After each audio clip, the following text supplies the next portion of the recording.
warahmatullahi wabarakatuh. Kami dari kelompok Teater 1 Ingin mempersembahkan cerita berjudul Keong Mas. Kisah ini bermula dari kerajaan Panjalu yang beribu kota Kandaha atau Kediri. Raja Kediri mempunyai dua orang putri. Yang pertama, Dewi Chandra Kirana. Yang kedua adalah Dewi Ajeng. Namun sayang, sejak kecil, Ibu Chandra Kirana meninggal dunia karena sakit. Raja kemudian kawin lagi dengan permaisuri barunya itu. Ia mempunyai putri bernama Dewi Ajeng.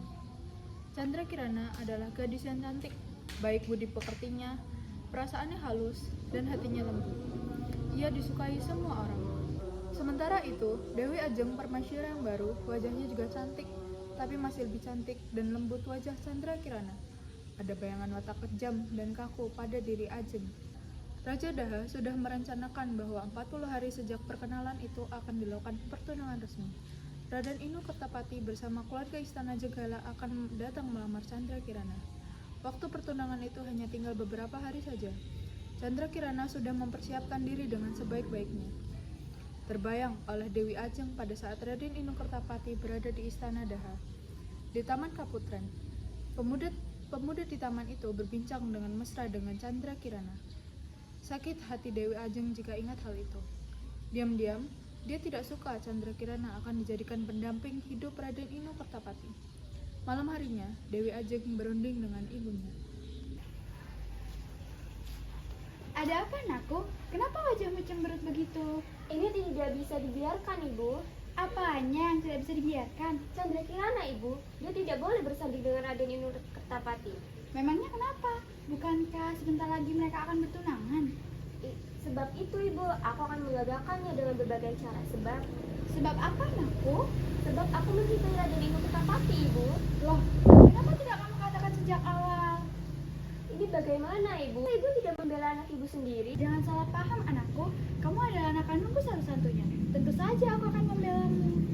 Aku ingin bersanding dengan Raden Inu Kertapati, Ibu. Berarti Chandra Kirana harus kita singkirkan. Benar, Ibu. Bagaimana caranya? Ada apa, Tuan Putri? Kau tahu kan rumah nenek Gagak Ireng di mana? Oh, dukun terkenal itu. Iya, cepat antarkan aku ke sana. Tapi tempatnya lumayan jauh, Tuan Putri. Dan kita akan sampai pada siang menjelang sore hari. Tak apa, cepat antarkan aku ke sana. Siap, Tuan Putri.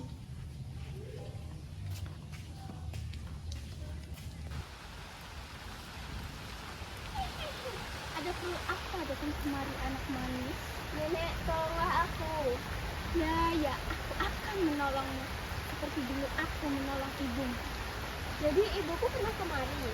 Anak bodoh, kau kira siapa yang bikin permaisuri meninggal hingga ibumu menggantikannya? Sekarang katakan apa keperluanmu? Aku ingin menyingkirkan seseorang, Nek. Siapakah itu? Chandra Kirana, Nek. Itukah putri permaisuri lama? Ada apa dengannya? Ubahlah dia menjadi kata keong agar dia tidak pantas bersanding dengan Raden Inu Kertapati, Nek. Gampang, tapi seberapa banyak emas permata yang kau bawa untukku? Baiklah, aku bersedia membantumu, tapi dengan satu syarat. Kau harus bisa mengusir Chandra Kirana dari istana. Mengapa begitu, Nek? Karena istana Kediri dilindungi oleh mantra gaib yang tidak bisa aku tembus. Bagaimana caranya, Nek? Anak bodoh, kau kan bisa minta tolong ibumu. Baik, Nek, saya permisi dulu. Tunggu, ada satu syarat lagi yang harus kau penuhi. Kau harus bisa membawa pakaian Chandra Kirana ke tempatku ini. Tapi harus kau sendiri yang membawanya. Baik, Nek, terima kasih. Ajeng segera kembali ke istana. Tengah malam, barulah ia sampai di istana dengan tubuh lesu karena perjalanan jauh. Dewi Ajeng pun turut menceritakan kejadian yang ia alami saat bersama nenek Gagak.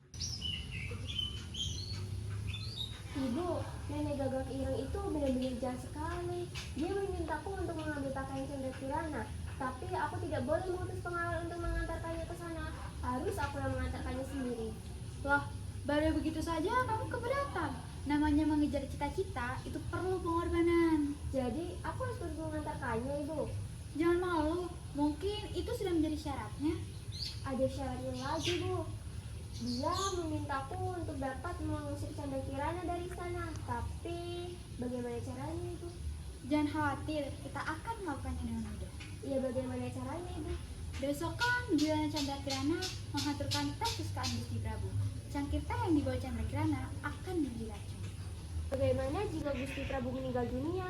Jangan khawatir, aku akan mencari racun yang ringan, tak sampai membuat Gusti Prabu tewas. Hanya batuk-batuk dan muntah darah.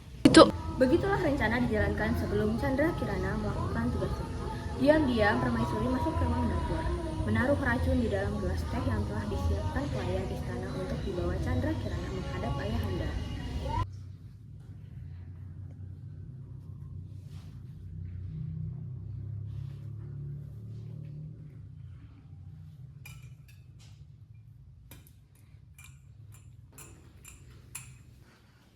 Oh Ibunda, mengapa kau harus repot-repot ke dapur? Tidak ada apa-apa. Aku hanya datang untuk melihat-lihat pekerjaan para pelayan saja. Terima kasih Bunda telah memperhatikan kesiapan para pelayan untuk menyambut Raden Inu Kertapati. Terima kasih.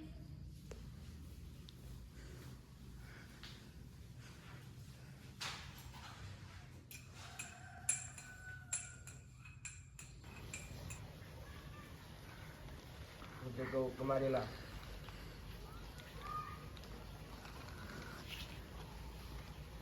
Setiap aku melihatmu, aku selalu teringat pada ibumu tercinta. Bagaimana hari ini kabarmu? Ananda merasa baik-baik saja, Rama Prabu, dan silakan diminum tehnya.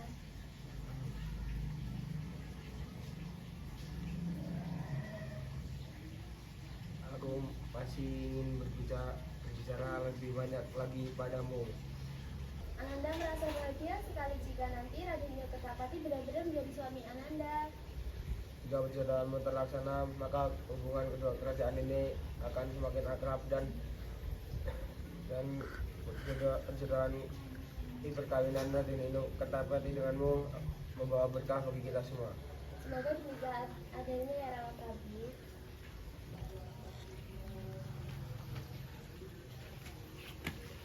Candrakirana, kamu ini bagaimana sih? Kenapa tidak kamu persilahkan Ramamu untuk meminum tehnya? Maaf Ibunda, maafkan Ananda, dan tadi hanya mengajak Rama Prabu berbincang-bincang saja. Bukan kau, aku yang ingin mengajaknya berbicara lebih banyak dari sebelumnya. Gusti Prabu, berbincang bisa dilanjutkan nanti, tapi sebaiknya tehnya diminum dulu, mumpung masih hangat. Bukankah Gusti Prabu menyukai teh buatan Ananda Candrakirana? Ya, kau benar istriku. Silakan diminum tehnya Rama Prabu.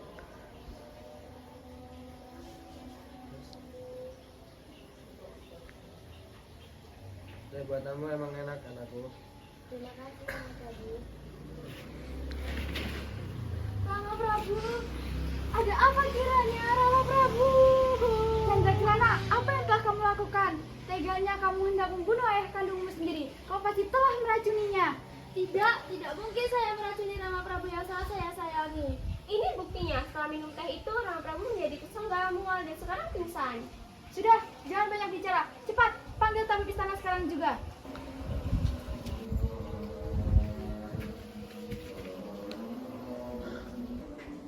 Beliau terkena racun. Racunnya tidak terlalu ganas. Walaupun begitu, beliau harus tetap istirahat beberapa saat. Tapi tolong, Beliau akan segera siuman. racunnya mengandung obat tidur. Beliau akan segera tersadar esok hari. Syukurlah kalau begitu.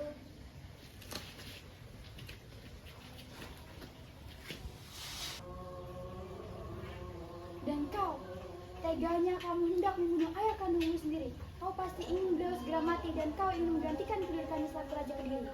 Tidak Bunda, sungguh demi dewata aku, saya tidak punya rencana sekecil itu. Pasti ada seseorang yang bermaksud meracuni Rama Prabu dan sengaja memfitnahku. Bukti sudah di depan mata, mau bergerak apa lagi? Tunggu sampai Gusti Prabu sadar. Kita lihat dengan apa yang pantas.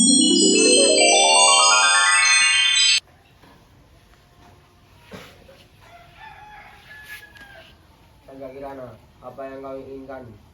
Ananda hanya menginginkan kesehatan dan kebahagiaan Rama Prabu. Tapi kau telah mencoba memenuhku.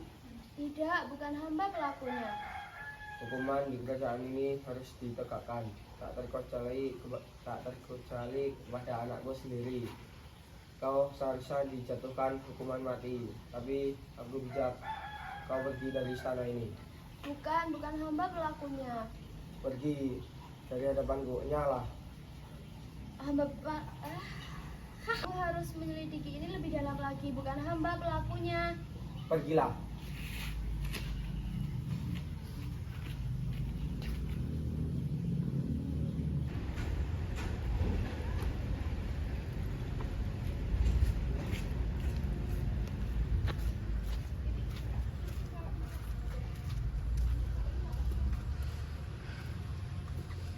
Nenek, itu dia Chandra Kirana.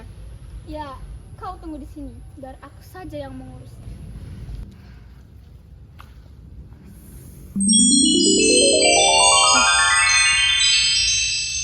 Nenek, lihatlah. Kau berhasil merubah Chandra Kirana menjadi keong emas.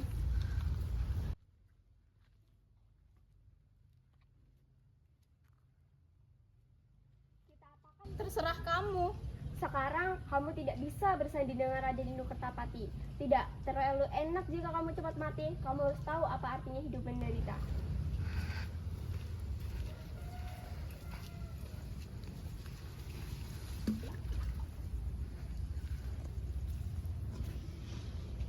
Setelah Chandra Kirana dikutuk menjadi keong emas, lalu keong emas tersebut dilempar ke laut oleh Dewi Ajeng, hingga keong tersebut terombang-ambing oleh ombak laut.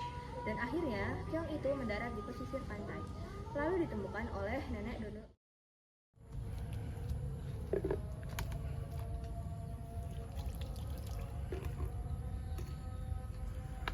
Sudah dapat 2 ekor, lumayan untuk makan siang dan sore nanti.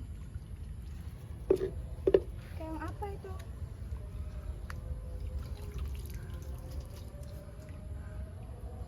Baiklah, aku bawa pulang saja ke rumah. Kau akan pelihara.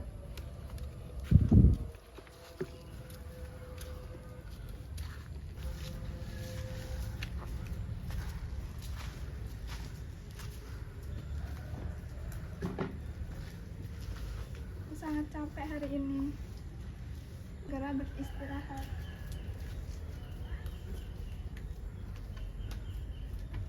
Keongnya akan kutaruh di sini.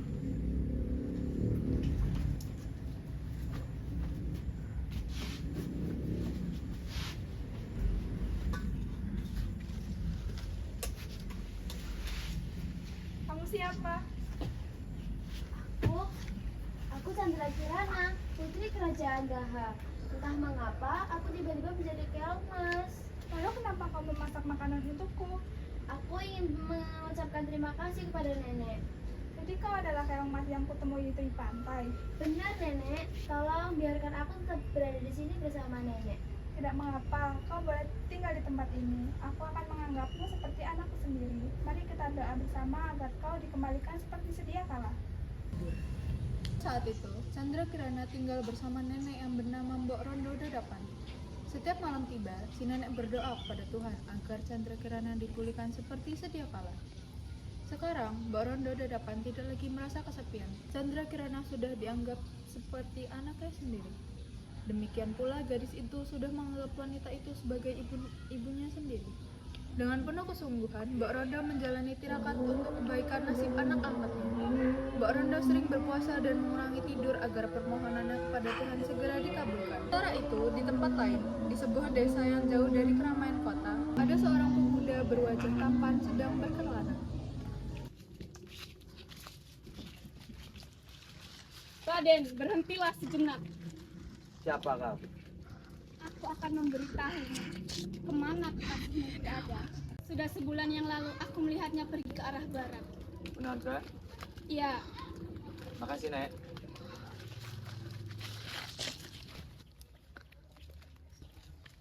Sudah seminggu mencari Chandra Kirana tidak ketemu.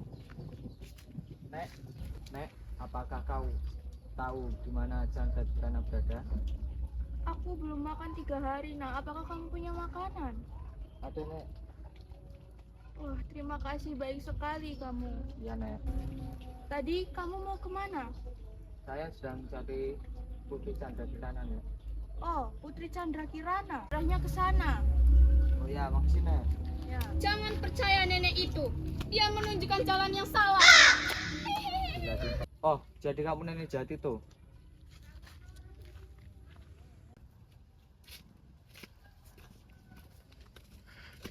Nek, bolehkah saya Bolehkah saya meminta sedikit air?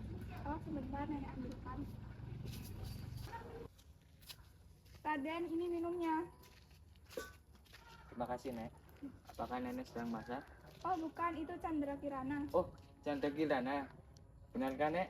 Benar. Tolong temukan kami berdua, Nek. Bentar saya panggilkan. Raden Inung Kertapati. Chandra Kirana, aku sudah lama mencarimu. Dah? Itu juga Pangeran Ino mengajak Putri Chandra Kirana bersama nenek dadapan pulang ke istana. Ketika Pangeran Ino dan Putri Chandra Kirana telah tiba di kerajaan Kediri, Dewi Ajeng sangat kaget. Segera ia menemui nenek sihir. Nenek sihir mengatakan bahwa sihirnya akan hilang bila Chandra Kirana telah bertemu Pangeran Inu. Dewi Ajeng membentak nenek sihir tersebut. Nenek sihir tersebut marah kepada Dewi Ajeng dan mengutuknya menjadi keong. Namun, bukan berwarna emas, namun keong berwarna hitam. Dan jadilah Dewi Ajeng menjadi keong berwarna hitam.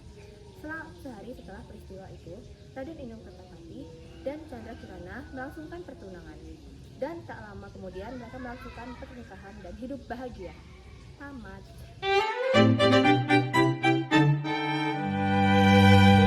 Jemput ikan, Fir. Masa ibu tidak membela anak ibu sendiri? Laras.